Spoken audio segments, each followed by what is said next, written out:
Chips ತಯಾರಕರು chips ಪಟ್ಟಣಗಳಲ್ಲಿ nitrogen ಅಂತಹ ಅನಿಲವನ್ನು ಹಾಯಿಸಲು ಕಾರಣ ಚಿಪ್ಸ್ನ. One of the very very important question. ನೋಡಿ, ನಾನು ಮೊನ್ನೆ ಕ್ಲಾಸಲ್ಲಿ ಹೇಳಿದ್ದೀನಿ ನಾನು, ದಟ್ ಇಸ್ ಉತ್ಕರ್ಷಣೆ, ಆಕ್ಸಿಡೇಷನ್. ಉತ್ಕರ್ಷಣೆ ಅಂದರೆ ಆಕ್ಸಿಡೇಷನ್ ಅಂತ ಕರಿತೀವಿ. ಉತ್ಕರ್ಷಣೆ ಅಂದರೆ ಆಕ್ಸಿಡೇಷನ್. ಈ ಉತ್ಕರ್ಷಣೆಗೆ ನಮ್ಮ 10th ಬುಕ್ಕಲ್ಲಿ 2 ಎಕ್ಸಾಂಪಲ್ ಕೊಟ್ಟಿದ್ದಾನೆ. ಒಂದು that is the rancidity. Rancidity ಅಂದರೆ ಕಮಟುವಿಕೆ. ಕಮಟುವಿಕೆ. ಇನ್ನೊಂದು ಖರೋಸಿನ್, ಸಂಕ್ಷಾರಣ, ತುಕ್ಕು ಹಿಡಿಯುವುದು. ಸಂಕ್ಷಾರಣ, ತುಕ್ಕು ಹಿಡಿಯೋದು. ಇವೆರಡೂ ಕೂಡ ಯಾವ ಕ್ರಿಯೆಗೆ ಉದಾಹರಣೆ ಅಂದರೆ ಆಕ್ಸಿಡೇಷನ್ ರಿಯಾಕ್ಷನ್ಸ್ಗಳಿಗೆ ಉದಾಹರಣೆ. ಆಕ್ಸಿಡೇಷನ್ ಅಂದರೆ ಏನು? ಆಮ್ಲಜನಕವನ್ನು ತೆಗೆದುಕೊಳ್ತಕ್ಕ ಒಂದು ವಸ್ತು ಆಮ್ಲಜನಕವನ್ನು ತೆಗೆದುಕೊಂಡ್ರೆ ಅದಕ್ಕೇನಂತ ಕರಿತೀವಿ? ಉತ್ಕರ್ಷಣೆ. ಅಲ್ಲಿ ಕ್ಲಿಯರಾಗಿ ಹೇಳಿದ್ದೀನಿ ನಾನು. ಹಾಗಾದರೆ ಇಲ್ಲಿ ಕಮಟುವಿಕೆ ಅಂದರೆ ಇದು ಆಮ್ಲಜನಕವನ್ನು ತಗೊಳುತ್ತೆ. ಸಂಕ್ಷಾರಣ, ಕಬ್ಬಿಣ ತುಕ್ಕು ಹಿಡಿಲಿಕ್ಕೂ ಕಬ್ಬಿಣನೂ ಕೂಡ ಏನು ಮಾಡುತ್ತೆ? ಆಮ್ಲಜನಕವನ್ನು ತಗೊಳುತ್ತೆ. ಹಾಗಾಗಿ ಈ ಸಂಕ್ಷಾರಣ, ಕಮಟುವಿಕೆ ಅಂತಕ್ಕಂಥದ್ದು ಯಾವುದಕ್ಕೆ ಉದಾಹರಣೆ ಅಂದರೆ ಉತ್ಕರ್ಷಣೆ ಕ್ರಿಯೆಗೆ ಉದಾಹರಣೆ. ಕ್ಲಿಯರ್? ಈಗ ಕಮಟುವಿಕೆ ಅಂದರೆ ಏನು? ಸಿಂಪಲ್. ನಮ್ಮ ಮನೆಯಲ್ಲೆಲ್ಲ ಗೊತ್ತಿದೆ ನಮಗೆ. ಈ ಎಣ್ಣೆಯಿಂದ ಕರಿದ ಪದಾರ್ಥಗಳು, ಎಣ್ಣೆಯಿಂದ ಕರಿದ, ಬೇರೆ ಎಣ್ಣೆ ಅಲ್ಲ, ಒಳ್ಳೆಣ್ಣೆ, ಗೊಬ್ಬರ ಎಣ್ಣೆ, ತುಪ್ಪ, ಬೆಣ್ಣೆ, ಮತ್ತು ಆ ಎಣ್ಣೆಯಿಂದ ಕರಿದ ಪದಾರ್ಥಗಳನ್ನು ನಾವು ಕೆಲವು ಕಾಲ ಬಳಸದೆ ಹಾಗೆ ಬಿಟ್ಟರೆ ಒಂಥರ ಕೆಟ್ಟ ವಾಸನೆಯನ್ನು ಕೊಡುತ್ತೆ. ಕೆಟ್ಟ ವಾಸನೆಯನ್ನು ಕೊಡುತ್ತೆ. ಇದನ್ನು ನಾವೇನಂತ ಕರಿತೀವಿ? ರ್ಯಾನ್ಸಿಡಿಟಿ ಆರ್ ಕಮಟುವಿಕೆ ಅಂತ ಕರಿತೀವಿ. ಹೋಳಿಗೆ ಇರಲಿ, ಹಪ್ಪಳ ಇರಲಿ, ನೋಡಿ ಇವನ್ನ ಹಾಗೆ ಕರೆದು ಒಂದು 4-5 ದಿವಸ ಬಿಟ್ಟರೆ ಒಂಥರ ಸ್ಮೆಲ್ ಬರ್ತಾವೆ. ಅಲ್ಲಿ ಮನೇಲಿ ಹಳ್ಳಿಯಲ್ಲಿ ಹೇಳ್ತಾರೆ, ಅಯ್ಯ ಅದು ಕಮ್ಟ್ ಹೋಗಿದೆ ಅಂತ. ಬಟ್ ನಮಗೆ ಹೋಳಿಗೆ, ಚಪಾತಿ ಅದ್ರದ್ದು ಇಂಪಾರ್ಟೆಂಟ್ ಅಲ್ಲ. ನಾವು 5 ರೂಪಾಯಿ ಪೌಚ್ ತೊಗೋತೀವಲ್ವಾ, ಕುರ್ಕುರಿ, ಲೇಸು, ಅವು ಕೂಡ ಎಣ್ಣೆಯಲ್ಲೇ ಕರೆದಿರ್ತಾರೆ. ಚಿಪ್ಸ್ ಎಣ್ಣೆಯಲ್ಲೇ ಕರೆದಿರ್ತಾರೆ. ಬಟ್ ಆ ಎಣ್ಣೆಯಲ್ಲಿ ಕರಿದ ಪದಾರ್ಥಗಳನ್ನು ಗಾಳೀಲಿ ಹಾಗೆ ಬಿಟ್ಟರೆ ಗಾಳಿಯಲ್ಲಿರೋ ಆಮ್ಲಜನಕ ತಗೊಂಡು ಉತ್ಕರ್ಷಣೆಯಾಗಿ ತನ್ನ ಗುಣವನ್ನು ಕಳ್ಕೊಂಡು ಕೆಟ್ಟ ವಾಸನೆಯನ್ನು ಕೊಡುತ್ತೆ. ಹಾಗಾಗಿ ಈ ಎಣ್ಣೆಯಿಂದ ಕರಿದ ಪದಾರ್ಥಗಳು ಗಾಳಿಯ ಸಹವಾಸ ಮಾಡಬಾರ್ದು, ಆಮ್ಲಜನಕದೊಂದಿಗೆ ಸೇರಬಾರ್ದು ಅಂತ ಏನು ಮಾಡ್ತಾರೆ? ಆ ಪೌಚ್ಗಳಲ್ಲಿ ನೈಟ್ರೋಜನ್ ಅನಿಲವನ್ನು ತುಂಬ್ತಾರೆ, ನೈಟ್ರೋಜನ್ ಗ್ಯಾಸನ್ನು ತುಂಬ್ತಾರೆ. ಯಾಕಂದರೆ ಈ ನೈಟ್ರೋಜನ್ ಅನಿಲ ಏನಿದೆ ಅಂದರೆ ಆಮ್ಲಜನಕ ವಸ್ತುವಿಗೆ ಸೇರ್ತಕ್ಕಂಥದ್ದನ್ನು ಏನು ಮಾಡುತ್ತೆ? ಕಡಿಮೆ ಮಾಡುತ್ತೆ. ಇದು ದಟ್ ಇಸ್ ಆಂಟಿ ಆಕ್ಸಿಡೆಂಟ್ ಆಗಿ ವರ್ಕ್ ಮಾಡುತ್ತೆ, ಪ್ರತಿ ಉತ್ಕರ್ಷಣಕಾರಿಯಾಗಿ ವರ್ಕ್ ಮಾಡುತ್ತೆ. ನೋಡಿ, ನಮ್ಮ ನೇಚರಲ್ಲಿ 78.08% ನೈಟ್ರೋಜನ್ ಇದೆ, 20.98% ಆಕ್ಸಿಜನ್ ಇದೆ. ಇನ್ ಕೇಸ್ ನೈಟ್ರೋಜನ್ ಪ್ರಮಾಣ ಕಡಿಮೆ ಆಗಿ ಆಕ್ಸಿಜನ್ ಪ್ರಮಾಣ ಎಲ್ಲರೂ ಜಾಸ್ತಿ ಆಯಿತು ಅಂದರೆ ಆಕ್ಸಿಜನ್ ಇದು ಒಂದು ಉತ್ತಮ ದಹನಾನುಕೂಲಿ, ಹೊತ್ತಿ ಉರಿಯಲು ಸಹಾಯ ಮಾಡ್ತಕ್ಕಂಥ ವಸ್ತು. ಅವಾಗ ಭೂಮಿಯೇ ಭಗ್ಗಂತ ಬೆಂಕಿ ಹತ್ತಿಸ್ಬಿಡುತ್ತದೆ. ಹಾಗಾಗಿ ಈ ಭೂಮಿಯಲ್ಲಿ ಈ ಪಾಪಿ ಆಮ್ಲಜನಕ ಇದ್ರೂ ಯಾಕೆ ಹೊತ್ಕೊಂಡು ಉರಿತಾ ಇಲ್ಲ ಅಂದರೆ ನಾವು ಯಾರಿಗೆ ಥ್ಯಾಂಕ್ಸ್ ಕೊಡಬೇಕು? Nitrogen gas. ಯಾಕಂದರೆ ಅದು ಆಂಟಿ ಆಕ್ಸಿಡೆಂಟ್, ಆಮ್ಲಜನಕ ಉತ್ಕರ್ಷಣೆ ಆಗ್ತಕ್ಕಂಥ ಕೆಪಾಸಿಟಿಯನ್ನು ಏನು ಮಾಡುತ್ತೆ? ಅದು ಕಡಿಮೆ ಮಾಡಿ ಸುಮ್ಕಿರೋಲೆ ಅಂತ ಅದನ್ನು ಹಾಗೆ ಇಟ್ಬಿಡುತ್ತೆ. ಹಾಗಾಗಿ ಈ ಕುರ್ಕುರೆ, ಲೇಸ್ ಪ್ಯಾಕೆಟ್ನ ಒಳಗಡೆ ನೈಟ್ರೋಜನ್ ಅನಿಲ ಅಥವಾ ಮತ್ತೇನದು ಪ್ರತಿ ಉತ್ಕರ್ಷಣಕಾರಿ ಆಂಟಿ ಆಕ್ಸಿಡೆಂಟ್ ಅಂತ ಹೇಳ್ತೀವಿ, ಅಥವಾ ಈ ಯಾವುದೇ ಗಾಳಿ ಇಲ್ಲದೆ ಇರತಕ್ಕಂಥ ಡಬ್ಬಗಳಲ್ಲಿ ಈ ಆಹಾರದ ವಸ್ತುಗಳನ್ನು ನಾವು ಶೇಖರಣೆ ಮಾಡಿ ಅವುಗಳನ್ನು ಏನು ಮಾಡ್ತೀವಿ? ಬಳಸ್ತೀವಿ. ಕೆಡಬಾರ್ದು ಅಂತ ಬಳಸ್ತೀವಿ. ಬಟ್ ಇಲ್ಲೇನು ಬೇಡ, ಕಮಟುವಿಕೆ ಅಂದರೆ ಎಣ್ಣೆ ಮತ್ತು ಕೊಬ್ಬಿನಿಂದ ಕರಿದ ಪದಾರ್ಥಗಳು ಗಾಳಿಯೊಂದಿಗೆ ವರ್ತಿಸಿ ಕೆಟ್ಟ ವಾಸನೆಯನ್ನು ಕೊಡೋದಕ್ಕೆ ಕಮಟುವಿಕೆ ಉತ್ಕರ್ಷಣೆಗೆ ಒಂದು ಉದಾಹರಣೆ. ಆ ಕೆಟ್ಟ ವಾಸನೆ ಕೊಡಬಾರ್ದು, ಅದು ಕಮಟಬಾರ್ದು ಅಂದರೆ ಆ ಪೌಚ್ನ ಒಳಗಡೆ ನಾವು ಏನನ್ನು ತುಂಬಬೇಕಪ್ಪ ಅಂತ ಕೇಳಿದ್ರೆ ನೈಟ್ರೋಜನ್ ಅನಿಲ ಅಥವಾ ಪ್ರತಿ ಉತ್ಕರ್ಷಣಕಾರಿಗಳನ್ನು ತುಂಬಬೇಕು. ಹಾಗಾದ್ರೆ ಅದೇನು ಮಾಡುತ್ತೆ? ಪ್ರತಿ ಉತ್ಕರ್ಷಣಕಾರಿಗಳು ಏನು ಮಾಡುತ್ತೆ ಅಂದರೆ ಈ ಎಣ್ಣೆಯಿಂದ ಕರಿದ ಪದಾರ್ಥಗಳು ಉತ್ಕರ್ಷಣೆ ಆಗದ ಹಾಗೆ ಏನು ಮಾಡುತ್ತೆ? ತಡೆಯುತ್ತೆ. ಹಾಗಾಗಿ ಇಲ್ಲಿ ನೈಟ್ರೋಜನ್ ಅಂದರೆ ಏನಪ್ಪ? ನೈಟ್ರೋಜನ್ ಅನಿಲ ಇದು ಒಂದು antioxidant. Simple. Antioxidant ಅಂದರೆ ಏನು? ಉತ್ಕರ್ಷಣೆ ತಡೆಯುವ ವಸ್ತು. One of the very very important. ಉತ್ಕರ್ಷಣೆ ತಡೆಗಟ್ಟಲು ನಾವೇನು ಮಾಡ್ತೀವಿ ಅಂದರೆ ಇದು ನೈಟ್ರೋಜನ್ ಅಂತ ಅನಿಲವನ್ನು ಒಳಗಡೆ ಹಾಕ್ತೀವಿ. ಕ್ಲಿಯರ್? ಅರ್ಥ ಆಗಿದೆ ಅಂತ ಅನ್ಕೋತೀವಿ. ಕ್ಲಿಯರ್? ಓಕೆ, ಬರೀ ಅರ್ಥ ಆಯ್ತಾ? ಅದು 78% ಇರೋದು ನೈಟ್ರೋಜನ್. ಫೈರ್ ಎಕ್ಸ್ಟಿಂಗ್ವಿಷರ್ಗಳಲ್ಲಿ ಕೂಡ ನೈಟ್ರೋಜನ್ ಬಳಸ್ತಾರೆ. ಅದು ಏನಾದರೂ ಬೆಂಕಿ ಆರಿಸೋಕ್ಕೆ ಫೈರ್ ಎಕ್ಸ್ಟಿಂಗ್ವಿಷರ್ಸಲ್ಲಿ ನೈಟ್ರೋಜನ್ ಅಲ್ಲೆಲ್ಲ ಬಳಸಲ್ಲ, ಮತ್ತು ಅದು ಬೇರೆ ಕಾಂಪೌಂಡ್ ಆಗಿ ಬಳಸ್ತಾರೆ. ನೈಟ್ರೋಜನ್ ಕಂಟೆಂಟ್ ಅದರಲ್ಲಿ ಫೈರ್ ಎಕ್ಸ್ಟಿಂಗ್ವಿಷರ್ ಬೆಂಕಿ ಅಲ್ಲಿ ಅದು ಮತ್ತೆ ಬೇರೆ ಟಾಪಿಕ್ ಆಗಿಬಿಡತ್ತೆ. ಯಾವುದು ದಹನ ಕ್ರಿಯೆ ಅಂದರೆ ಅಲ್ಲಿ ನಾವು ಇದರಿಂದ ಹೊರಗಡೆ ಬರ್ತೀವಿ. ನಾವು ದಹನ ಕ್ರಿಯೆ ಅಂದರೆ ಏನು ಮಾಡ್ತೀವಿ? ಅಲ್ಲಿ ದಹನ ವಸ್ತು ತಗೊಳ್ತೀವಿ, ದಹನ ವಸ್ತು. ನೆಕ್ಸ್ಟ್ ದಹನಾನುಕೂಲಿ ಆಕ್ಸಿಜನ್ ತೊಗೊಳ್ತೀವಿ, ನೆಕ್ಸ್ಟ್ ತಾಪ ತೊಗೊಳ್ತೀವಿ. ಫೈರ್ ಎಕ್ಸ್ಟಿಂಗ್ವಿಷರ್ಸಲ್ಲಿ ನಾವೇನು ಮಾಡ್ತೀವಿ ಅಂದರೆ ಆಕ್ಸಿಜನ್ ಕೆಪಾಸಿಟಿ ಕಡಿಮೆ ಮಾಡೋಕ್ಕಾಗಲ್ಲ ನಾವಲ್ಲಿ, ಆಕ್ಸಿಜನ್ನೇ ಇಲ್ಲದ ಹಾಗೆ ಮಾಡಬೇಕು ನಾವಲ್ಲಿ, ಅಥವಾ ದಹನ ವಸ್ತುವಿನೇ ಇಲ್ಲದ ಹಾಗೆ ಮಾಡಬೇಕು, ಇಲ್ಲ ತಾಪ ಇಲ್ಲದ ಹಾಗೆ ಮಾಡಬೇಕು ನಾವು. ಈ ದಹನ ಕ್ರಿಯೆಯ ತ್ರಿಭುಜ ಘಟಕಗಳನ್ನು ಒಂದು ಕಾಂಪೊನೆಂಟನ್ನು ಬ್ರೇಕ್ ಮಾಡಿದಾಗ ಬೆಂಕಿ ಏನಾಗುತ್ತೆ, ಆರತ್ತೆ. ಎಕ್ಸಾಂಪಲ್ ನಾವೀಗ ನೀರನ್ನು ಹಾಕ್ತಿದ್ದೀವಿ ಅಂತ ಅಂದ್ಕೊಳ್ಳಿ, ನೀರನ್ನು ಹಾಕಿದಾಗ ತಾಪ ಕಡಿಮೆ ಆಗುತ್ತೆ, ಆವಾಗ ಬೆಂಕಿ ಆರತ್ತೆ. ನಾವು ಮರಳನ್ನು ಹಾಕ್ತಿದ್ದೀವಿ ಅಂತ ಅಂದ್ಕೊಳ್ಳಿ, ಆವಾಗ ಮರಳು ಆಮ್ಲಜನಕನ ಅಬ್ಸಾರ್ವ್ ಮಾಡುತ್ತೆ, ಬೆಂಕಿ ಏನಾಗುತ್ತೆ, ಆರತ್ತೆ. ನಾವು ಕಾರ್ಬನ್ ಡೈಆಕ್ಸೈಡ್ ಹಾಕ್ತೀವಿ ಅಂತ ಅಂದ್ಕೊಳ್ಳಿ, ನೋಡಿ ಕಾರ್ಬನ್ ಡೈಆಕ್ಸೈಡ್ದು ಕೆಟ್ಟ ಗುಣ ಏನಪ್ಪ ಅಂದರೆ ಉಷ್ಣವನ್ನು ಹಿಡ್ಕೊಳ್ಳೋದು. ಈ ಭೂಮಿಯಲ್ಲಿ ಕಾರ್ಬನ್ ಡೈಆಕ್ಸೈಡ್ ಜಾಸ್ತಿಯಾಗಿ ಗ್ಲೋಬಲ್ ವಾರ್ಮಿಂಗ್, ಜಾಗತಿಕ ತಾಪ ಜಾಸ್ತಿ ಆಗ್ತಾಯಿದೆ. ನಾವು ಫೈರ್ ಎಕ್ಸ್ಟಿಂಗ್ವಿಷರ್ಸ್ ನಮ್ಮ ಸಾಧನ ಶಂಕರ್ ಅಕಾಡೆಮಿಯಲ್ಲಿ ಅದ್ರ ಬಗ್ಗೆ ಇನ್ ಡೀಟೇಲಾಗಿ ಹೇಳಿದ್ದೀನಿ ನೋಡಿ. ಯಾವ್ಯಾವ ಎ ಟೈಪ್ ಫೈರ್ ಎಕ್ಸ್ಟಿಂಗ್ವಿಷರ್ಸ್ ಅಂದರೆ ಏನು, ಎ ಬಿ ಟೈಪ್ ಅಂದರೆ ಏನು, ಎ ಬಿ ಸಿ ಟೈಪ್ ಅಂದರೆ ಏನು, ಎ ಬೆಂಕಿ ಅಂದ್ರೇನು, ಎ ಬಿ ಬೆಂಕಿ ಅಂದ್ರೇನು, ಫ್ರೀ ಕ್ಲಾಸಸ್ಸಲ್ಲಿ ಮಾಡಿದ್ದೀನಿ ಅದು ಕಂಪ್ಲೀಟ್. ದಹನ ಕ್ರಿಯಾ ತ್ರಿಭುಜ ಘಟಕಗಳು ಅವೆಲ್ಲ. ಆ ದಹನ ಕ್ರಿಯೆಗೂ ನಾವಿಲ್ಲಿ ಹೋಗ್ತಾ ಇರತಕ್ಕಂಥದ್ದು ಆಕ್ಸಿಡೆಂಟ್ ಆ್ಯಂಡ್ ಆಂಟಿ ಆಕ್ಸಿಡೆಂಟ್ ಅಂತ. ಈ ಬೆಂಕಿ ಉರಿಯೋದಂತ ಅಲ್ಲ, ಬಟ್ ಈ ಆಮ್ಲಜನಕ್ಕೆ ಅದನ್ನು ನಾಶ ಮಾಡ್ತಕ್ಕಂಥ ಗುಣ ಇದೆ. ಆಮ್ಲಜನಕ ನಾಶ ಮಾಡುತ್ತೆ ಅಂದರೆ ಆಮ್ಲಜನಕ ತಗೊಳ್ತಕ್ಕಂಥ ಕ್ರಿಯೆಗೆ ಉತ್ಕರ್ಷಣೆ ಅಂತ ಕರಿತೀವಿ. ಉತ್ಕರ್ಷಣೆಗೂ ಸ್ವಲ್ಪ ದಹನ ಕ್ರಿಯೆಗೂ ಸಂಬಂಧ ಇದೆ, ಸ್ವಲ್ಪ ದೂರದ ಸಂಬಂಧ ಇದೆ. ಆ ಟಾಪಿಕ್ ಬಂದಾಗ ಅದರ 8th LBAದಲ್ಲಿ ಅದರ ಬಗ್ಗೆನೂ ಒಂದಿದೆ. 8th LBAದಲ್ಲಿ ದಟ್ ಇಸ್ ಫ್ಲೇಮ್ ಅಂದರೆ ಏನು, ಸೊ ಫ್ಲೇಮಲ್ಲಿ ಎಲ್ಲಿ ಟೆಂಪ್ರೇಚರ್ ಜಾಸ್ತಿ ಇರುತ್ತೆ, ಎಲ್ಲಿ ಟೆಂಪ್ರೇಚರ್ ಕಡಿಮೆ ಇರುತ್ತೆ, ಅವೆಲ್ಲ ಅಲ್ಲಿದೆ. ಬಟ್ ಇಲ್ಲಿ ಜಸ್ಟ್ ಉತ್ಕರ್ಷಣೆ ಅನ್ನೋ ಅಲ್ಲಿ ಮಾತ್ರ ನಾವು ಟಾರ್ಗೆಟ್ ಮಾಡಬೇಕಾಗತ್ತೆ. ನೆಕ್ಸ್ಟ್ 1 ಅಂಕದ ಪ್ರಶ್ನೆಗಳು. ಕ್ಲಿಯರ್? ರಾಸಾಯನಿಕ ಕ್ರಿಯೆ ಅಂದ್ರೇನು, ಆಲ್ರೆಡಿ ನಿಮಗೆ ಹೋಮ್ವರ್ಕ್ ಕೊಡ್ತೀನಿ, ಫಸ್ಟ್ ಕ್ಲಾಸಲ್ಲಿ ಹೇಳಿದ್ದೀನಿ ನಾನು ರಾಸಾಯನಿಕ ಕ್ರಿಯೆ ಅಂದರೆ ಏನು ಅಂತ. ರಾಸಾಯನಿಕ ಸಮೀಕರಣ ಎಂದರೇನು one of the very very important. Clear? ನೀವು ಕಾಮೆಂಟ್ ಮಾಡಿ ವಾಟ್ ಈಸ್ ಕೆಮಿಕಲ್ ರಿಯಾಕ್ಷನ್ಸ್ ಅಂತ. ಕ್ಲಿಯರ್?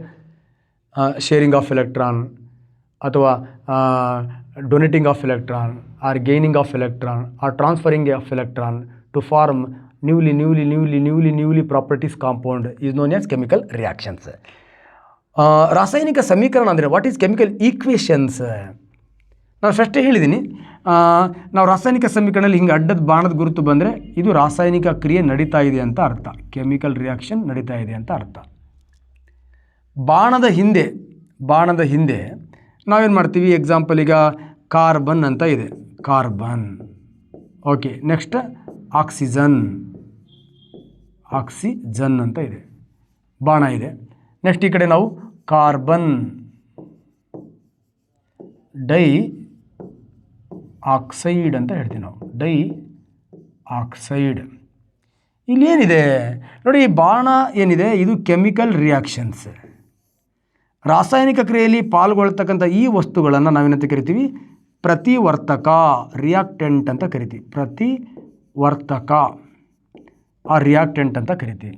ರಾಸಾಯನಿಕ ಕ್ರಿಯೆ ನಡೆದು ಏನು ಹೊಸದಾಗಿ ಬರುತ್ತಲ್ವ ವಸ್ತು, ಅದಕ್ಕೇನಂತ ಕರಿತೀವಿ, ಪ್ರಾಡಕ್ಟ್, ಉತ್ಪನ್ನ ಅಂತ ಕರಿತೀವಿ. ಏನಂತ ಕರಿತೀವಿ, ಉತ್ಪನ್ನ. ಹಾಗಾದ್ರೆ ಈ ರಿಯಾಕ್ಟೆಂಟ್ ಮತ್ತು ಪ್ರಾಡಕ್ಟನ್ನು ನಾವು ಹೆಂಗೆ ಈಕ್ವೇಷನ್ ಮಾಡ್ತೀವಿ, ಏನಲ್ಲ ಪ್ರತಿವರ್ತಕ ಕಾರ್ಬನ್ ಇದೆಯಲ್ವಾ, ಕಾರ್ಬನನ್ನು C ಅಂತ ಬರ್ಕೋತೀನಿ, ಆಕ್ಸಿಜನನ್ನು O2 ಅಂತ ಬರ್ಕೋತೀನಿ. ರಾಸಾಯನಿಕ ಕ್ರಿಯೆ ದಟ್ ಈಸ್ CO2 ಅಂದರೆ ಪ್ರತಿವರ್ತಕ ಮತ್ತು ಉತ್ಪನ್ನಗಳನ್ನು ಸೂತ್ರ ಸಂಕೇತಗಳ ಮೂಲಕ ಸೂಚಿಸುವುದೇ ರಾಸಾಯನಿಕ ಸಮೀಕರಣ. The symbolical representation of reactant and a product is known as chemical equations. Clear? ಅಂದರೆ ರಾಸಾಯನಿಕ ಕ್ರಿಯೆಗಳನ್ನು ನಾವೇನು ಮಾಡ್ತೀವಿ, ರಾಸಾಯನಿಕ ಕ್ರಿಯೆಯಲ್ಲಿ ಪಾಲ್ಗೊಳ್ತಕ್ಕಂಥ ಪ್ರತಿವರ್ತಕಗಳನ್ನು ಮತ್ತು ಉತ್ಪನ್ನಗಳನ್ನು ಸೂತ್ರ ಮತ್ತು ಸಂಕೇತಗಳ ಮೂಲಕ ತೋರಿಸ್ತಕ್ಕಂಥದ್ದಕ್ಕೆ ನಾವೇನಂತ ಕರಿತೀವಿ, ರಾಸಾಯನಿಕ ಸಮೀಕರಣ ಅಂತ ಕರಿತೀವಿ. ಅರ್ಥ ಆಗಿದೆ ಅಂತ ಅನ್ಕೋತೀನಿ. ನೆಕ್ಸ್ಟ್ ಮತ್ತೊಂದು ಕ್ವಶನಿಗೆ ಎಂಟ್ರಿ ಆಗೋಣ. ಮೆಗ್ನೀಷಿಯಂ ಪಟ್ಟಿಯನ್ನು ಗಾಳಿಯಲ್ಲಿ ಉರಿಸುವ ಮೊದಲು ಮರಳು ಕಾಗದದಿಂದ ಸ್ವಚ್ಛಗೊಳಿಸಬೇಕು ಏಕೆ ಅಂತ. ನೋಡಿ, ಈ ಮೆಗ್ನೀಷಿಯಂ ಅಂದರೆ ಸ್ವಲ್ಪ ಕ್ರಿಯಾಕಾರಿ ಲೋಹ, ಇದು ಹೈಲಿ ರಿಯಾಕ್ಟಿವಿಟಿ ಮೆಟಲ್. ಅದಕ್ಕೆ ಬೆಂಕಿ ಹಿಡಿಯೋದಿರಲಿ, ಅದು ಗಾಳಿಯಲ್ಲಿ ಇರಬೇಕಾದ್ರೆ ಗಾಳಿಯಲ್ಲಿರ್ತಕ್ಕಂಥ ಆಮ್ಲಜನಕದೊಂದಿಗೆ ವರ್ತಿಸಿಬಿಟ್ಟು ಮೆಗ್ನೀಷಿಯಂ ಆಕ್ಸೈಡ್ ಎಂಬ, ಈಗ ಎಕ್ಸಾಂಪಲ್ ಈಗ ಮೆಗ್ನೀಷಿಯಂ ಇದೆ ತಂತಿ, ಗಾಳಿಯಲ್ಲಿ ಬಿಟ್ಟರೆ ಅದೇನು ಮಾಡುತ್ತೆ ಅಂದರೆ ಗಾಳಿಯಲ್ಲಿರೋ ಆಮ್ಲಜನಕದೊಂದಿಗೆ ವರ್ತಿಸಿ ಏನು ಮಾಡುತ್ತೆ, ತನ್ನ ಮೇಲ್ಗಡೆ ಒಂಥರ ಬಿಳಿ ಲೇಯರನ್ನು ಫಾರ್ಮೇಷನ್ ಮಾಡ್ಕೊಂಡ್ಬಿಡುತ್ತೆ. ತನ್ನ ಮೇಲೆ ಒಂದು ಬಿಳಿ ಲೇಯರನ್ನು ಫಾರ್ಮೇಷನ್ ಮಾಡ್ಕೊಳ್ಳುತ್ತೆ. ಆ ಬಿಳಿ ಲೇಯರನ್ನು ನಾವೇನಂತ ಕರಿತೀವಿ, ಮೆಗ್ನೀಷಿಯಂ ಆಕ್ಸೈಡ್ ಅಂತ ಕರಿತೀವಿ. ಗಾಳಿಲಿರ್ತಕ್ಕಂಥ ಆಮ್ಲಜನಕದೊಂದಿಗೆ ವರ್ತಿಸಿ ಇದು ಆಕ್ಸಿಡೈಸ್ಡ್ ಆಗಿ ಮೆಗ್ನೀಸಿಯಂ ಆಕ್ಸೈಡ್ ಲೇಯರನ್ನು ಫಾರ್ಮೇಷನ್ ಮಾಡ್ಕೊಳ್ಳೋದ್ರಿಂದ ಇದನ್ನು ಬೆಂಕಿಗೆ ಹಿಡಿಯೋಕೆ ಹೋದರೆ ಅದು ಭಗ್ ಅಂತ ಉರಿಯೋದೇ ಇಲ್ಲ, ಯಾಕಂದರೆ ಅದರ ಮೇಲೆ ಆಕ್ಸೈಡ್ ಆಲ್ರೆಡಿ ಏನಾಗಿದೆ, ಫಾರ್ಮೇಷನ್ ಆಗಿದೆ. ಅದಕ್ಕೇನು ಮಾಡ್ತೀವಿ ನಾವು, ಬೆಂಕಿಗೆ ಹಿಡಿಯೋ ಮೊದಲೇ, ಗಾಳಿಯಲ್ಲಿ ಉರಿಸುವ ಮೊದಲೇ ಮರಳು ಕಾಗದದಿಂದ ಉಜ್ಜಿದ್ದೀವಿ. ಉಜ್ಜಿದಾಗ ಏನಾಗುತ್ತೆ, ಮೇಲ್ಗಡೆ ಇರತಕ್ಕಂಥ ಮೆಗ್ನೀಸಿಯಂ ಆಕ್ಸೈಡ್ ಪದರ ಏನಾಗುತ್ತೆ, ನಿರ್ಮೂಲನೆ ಆಗುತ್ತೆ. ಮೆಗ್ನೀಸಿಯಂ ಆಕ್ಸೈಡ್ ಪದರ ಏನಾಗುತ್ತೆ, ಕಿತ್ಕೊಂಡು ಹೋಗುತ್ತೆ. ಅದು ಕಿತ್ಕೊಂಡು ಹೋದ ನಂತರ ಈ ಮೆಗ್ನೀಸಿಯಂ ತಂತಿಯನ್ನು ಗಾಳಿಯಲ್ಲಿ ಉರಿತಿರ್ತಕ್ಕಂಥ ಜಾಲೆಗೆ ಹಿಡಿದ್ರೆ ಪ್ರಕಾಶಮಾನವಾಗಿ ಉರಿದು ಮೆಗ್ನೀಸಿಯಂ ಆಕ್ಸೈಡ್ ಎಂಬ ಬಿಳಿ ಪುಡಿಯನ್ನು ಕೊಡುತ್ತೆ. ಹಾಗಾದರೆ ಮೆಗ್ನೀಸಿಯಂ ತಂತಿ ಪ್ರಕಾಶಮಾನವಾಗಿ ಉರಿಬೇಕಪ್ಪ ಅಂದರೆ ಅದ್ರ ಮೇಲೆ ಏನಿರಬಾರ್ದು, ಆಕ್ಸೈಡ್ ರೂಪದಲ್ಲಿ ಇರಬಾರ್ದು. ಆ ಆಕ್ಸೈಡ್ ರೂಪದಲ್ಲಿ ಇದ್ದರೆ ಅದನ್ನು ತೆಗಿಲಿಕ್ಕೆ ನಾವೇನು ಮಾಡ್ತೀವಿ, ಮರಳು ಕಾಗದವನ್ನು ತಗೊಂಡು ಅದರ ಮೇಲೆ ಉಜ್ತೀವಿ. ಕ್ಲಿಯರ್? ಹಾಗಾದರೆ ಸಿಂಪಲ್, ಮೆಗ್ನೀಸಿಯಂ ಕ್ರಿಯಾಕಾರಿ ಲೋಹ, ಇದು ಗಾಳಿಲಿರೋ ಆಮ್ಲಜನಕದೊಂದಿಗೆ ವರ್ತಿಸಿ ತನ್ನ ಮೇಲೆ ಬಿಳಿ ಆಗಿರ್ತಕ್ಕಂಥ ಮೆಗ್ನೀಸಿಯಂ ಆಕ್ಸೈಡ್ ಎಂಬ ಪದರು ನಿರ್ಮಾಣ ಮಾಡ್ಕೊಂಡಿರುತ್ತೆ. ಅದನ್ನು ಹಾಗೆ ಹಿಡಿದ್ರೆ ಸರಿಯಾಗಿ ಹೊತ್ಕೊಂಡು ಉರಿಯಲ್ಲ. ನಾವು ಅದನ್ನು ಮರಳು ಕಾಗದ ತೊಗೊಂಡು, ಸ್ಯಾಂಡ್ ಪೇಪರ್ ತೊಗೊಂಡು ಚೆನ್ನಾಗಿ ರಬ್ ಮಾಡಿದ್ರೆ ಮೇಲ್ಗಡೆ ಇರತಕ್ಕಂಥ ಮೆಗ್ನೀಸಿಯಂ ಆಕ್ಸೈಡ್ ಬಿಳಿ ಪದರ ಕಿತ್ಕೊಂಡು ಹೋಗ್ಬಿಡತ್ತೆ. ಆವಾಗ ಬೆಂಕಿಗೆ ಹಿಡಿದ್ರೆ ಅದು ವೈಗರಸ್ಲಿ ಅಂದರೆ ಪ್ರಕಾಶಮಾನವಾಗಿ ಉರಿದು ಬಿಳಿ ಜ್ವಾಲೆಯನ್ನು ಕೊಡುತ್ತೆ. ಹಾಗಾಗಿ ಅದು ಪ್ರಕಾಶಮಾನವಾಗಿ ಉರಿದು ಬಿಳಿ ಜ್ವಾಲೆಯನ್ನು ಕೊಡಬೇಕಪ್ಪ ಅಂದರೆ ಅದರ ಮೇಲಿರ್ತಕ್ಕಂಥ ಮೆಗ್ನೀಸಿಯಂ ಆಕ್ಸೈಡ್ ಅಂತಕ್ಕಂಥ ಪದರವನ್ನು ಯಾವುದರಿಂದ ಸ್ವಚ್ಛ ಮಾಡಬೇಕು, ಸ್ಯಾಂಡ್ ಪೇಪರಿಂದ ಸ್ವಚ್ಛ ಮಾಡಬೇಕು. ಅರ್ಥ ಆಗಿದೆ ಅಂತ ಅನ್ಕೋತೀನಿ. ನೆಕ್ಸ್ಟ್, ರಾಸಾಯನಿಕ ಸಮೀಕರಣವನ್ನು ಏಕೆ ಸರಿದೂಗಿಸಬೇಕು, ಕೆಮಿಕಲ್ ಈಕ್ವೇಷನ್ಸ್ಗಳನ್ನು ಏಕೆ ಬ್ಯಾಲೆನ್ಸ್ ಮಾಡಬೇಕು? ಸಿಂಪಲ್, ನಮಗೆ ಇಲ್ಲೊಂದು ಬರುತ್ತೆ ನಿಯಮ, ರಾಶಿ ಸಂರಕ್ಷಣಾ ನಿಯಮ.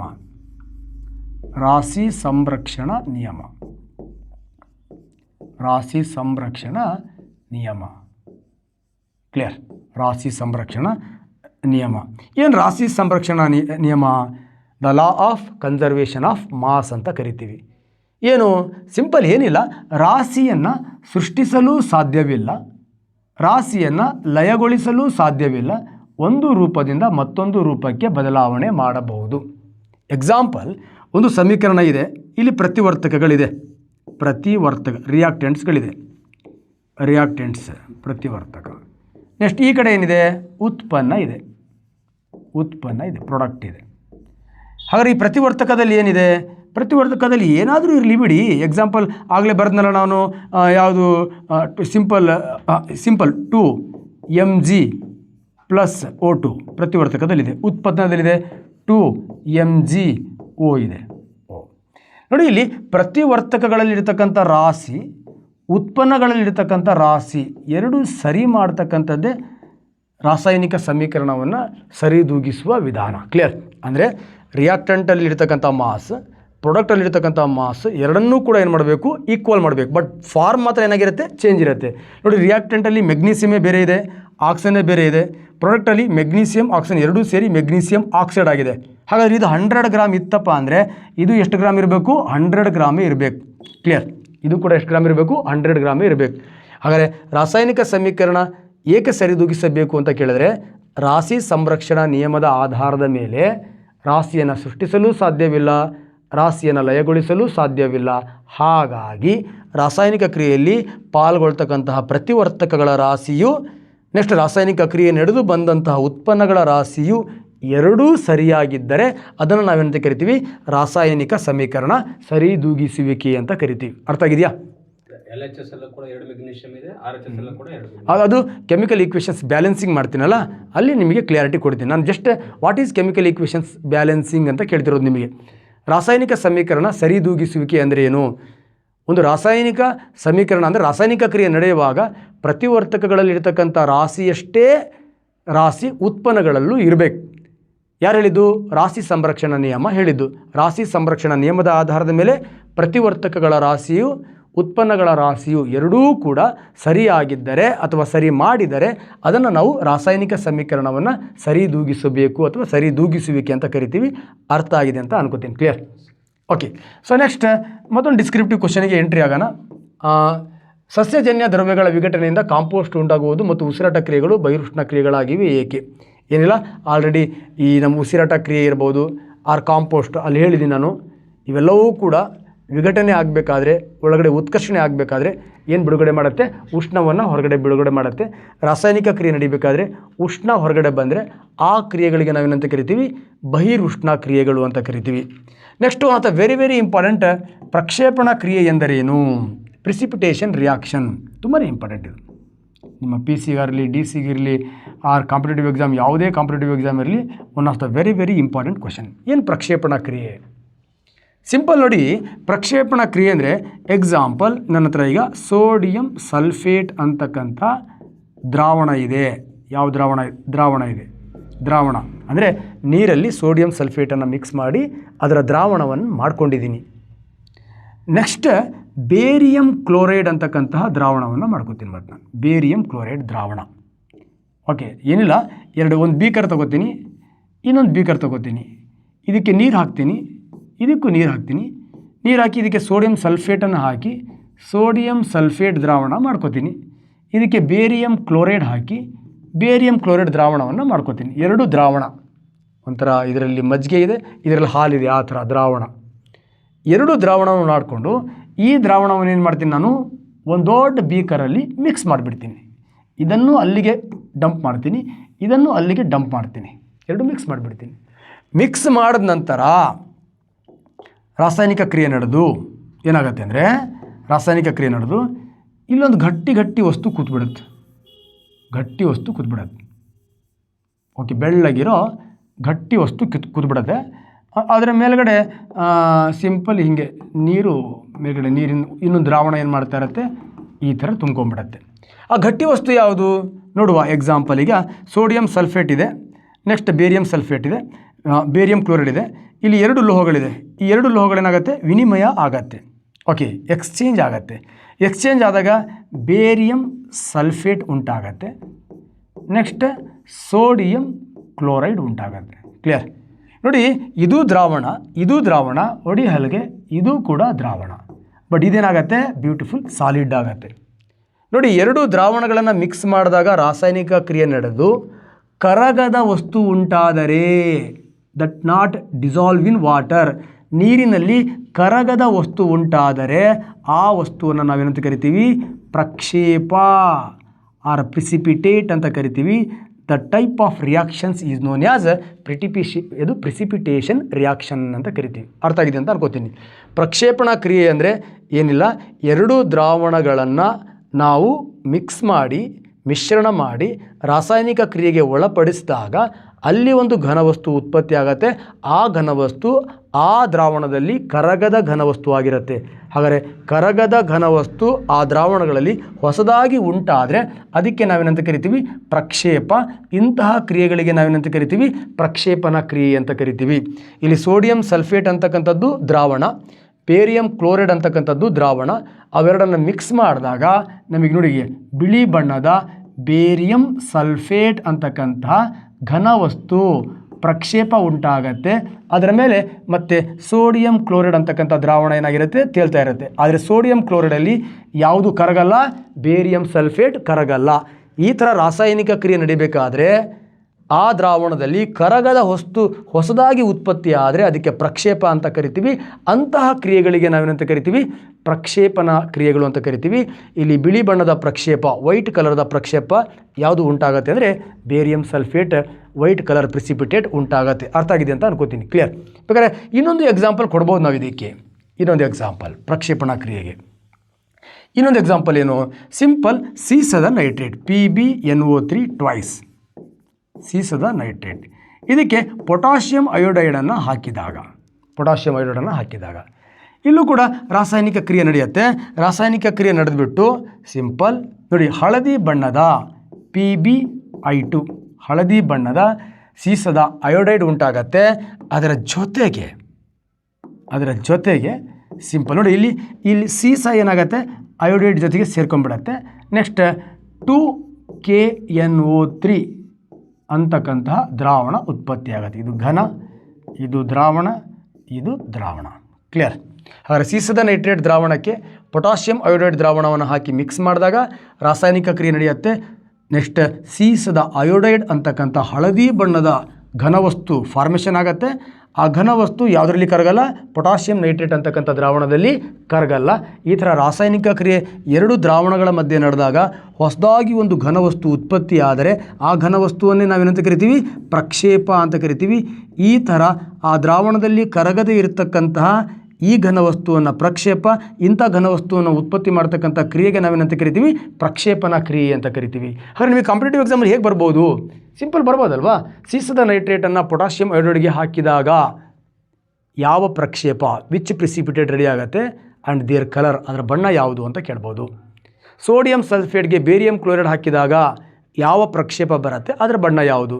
ಅಲ್ಲಿ ಬೇರಿಯಂ ಸಲ್ಫೇಟ್ ಅಂತಕ್ಕಂಥ ವೈಟ್ ಪ್ರಿಸಿಪಿಟೇಟ್ ಬಂತು, ಇಲ್ಲಿ ಲೆಡ್ ಅಯೋಡೈಡ್ ಅಂತಕ್ಕಂತಹ ಯೆಲ್ಲೋ ಪ್ರಿಸಿಪಿಟೇಟ್ ಬಂದಿದೆ. ಹಾಗಾಗಿ ಈ ಬಣ್ಣಗಳನ್ನು ನೆನಪಿಟ್ಕೋಬೇಕು.